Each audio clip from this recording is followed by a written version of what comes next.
धर्म की परंपरा में शक्ति से अधिक महत्वपूर्ण है विनय और पराक्रम से भी ऊंचा है भक्ति भाव। यह कथा उसी सत्य को प्रकटित करती है जब स्वयं भगवान श्री कृष्ण के आयुध सुदर्शन चक्र को अपनी शक्ति पर अभिमान हो गया और उस अहंकार के नाश के लिए भगवान ने अपने परम भक्त श्री हनुमान जी का स्मरण किया। सुदर्शन चक्र केवल एक अस्त्र नहीं हुआ, भगवान विष्णु की चेतना से उत्पन्न दैवी शक्ति है। उसने इंद्र के वज्र को भी निष्प्रभावी किया था, लोकालोक पर्वत के अंधकार को भेदा था, असुरों और अधर्म का समूल नाश किया था।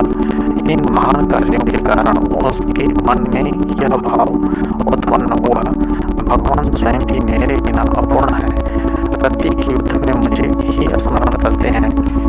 यही अहंकार था और जहाँ अहंकार आता है वहाँ धर्म स्वयं सुधार की व्यवस्था करता है।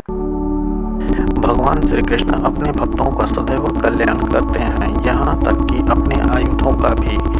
उन्होंने किसी दंड का सहारा नहीं लिया, बल्कि भक्ति की शक्ति को प्रकट करने का निश्चय किया। श्री कृष्ण ने मन ही मन हनुमान जी का स्मरण किया। क्षण मात्र में पवन पुत्र हनुमान द्वारिका में उपस्थित हो गए। हनुमान जी सब समझ चुके थे, श्री कृष्ण और श्री राम में कोई भेद नहीं। वे सीधे राज दरबार न जाकर द्वारिका के राजोद्यान में चले गए। वहाँ उन्होंने वृक्षों से फल तोड़े, कुछ खाए, कुछ फेंके, कुछ वृक्ष उखाड़ दिए। यह विनाश नहीं था, यह लीला थी जो श्री कृष्ण के संकेत पर हो रही थी। जब यह समाचार श्री कृष्ण तक पहुंचा कि एक वानर राज्योद्यान उजाड़ दिया है, भगवान ने सेना अध्यक्ष को भेजा। सेना अध्यक्ष ने ललकारा, श्री कृष्ण तुम्हें बुला रहे हैं। हनुमान जी बोले, मैं किसी कृष्ण को नहीं जानता, मैं तो केवल श्री राम का सेवक हूँ। क्रोधित सेनाध्यक्ष ने बल का प्रयोग करना चाहा और अगले ही क्षण हनुमान जी ने उसे पूंछ में दबा कर राजमहल की दिशा में फेंक दिया। अब भगवान श्री कृष्ण ने संदेश भेजा, हनुमान जी से कहो श्री राम उन्हें बुला रहे हैं। साथ ही सुदर्शन चक्र को आज्ञा दी, द्वार पर रहो, बिना अनुमति कोई भीतर न आए। यही वही क्षण था जहाँ अहंकार की परीक्षा होनी थी। सुदर्शन चक्र और हनुमान का सामना हुआ। हनुमान जी जैसे ही द्वार पर पहुंचे, सुदर्शन चक्र ने मार्ग रोका। बिना आज्ञा प्रवेश वर्जित है। हनुमान जी ने एक पल भी विलंब नहीं किया।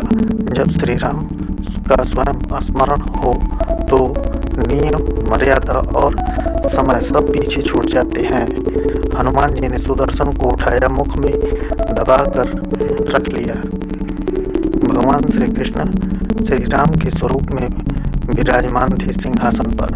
हनुमान जी दर्शन करते ही सुदर्शन को प्रभु के चरणों में रख दिया और स्वयं दंडवत हो गए।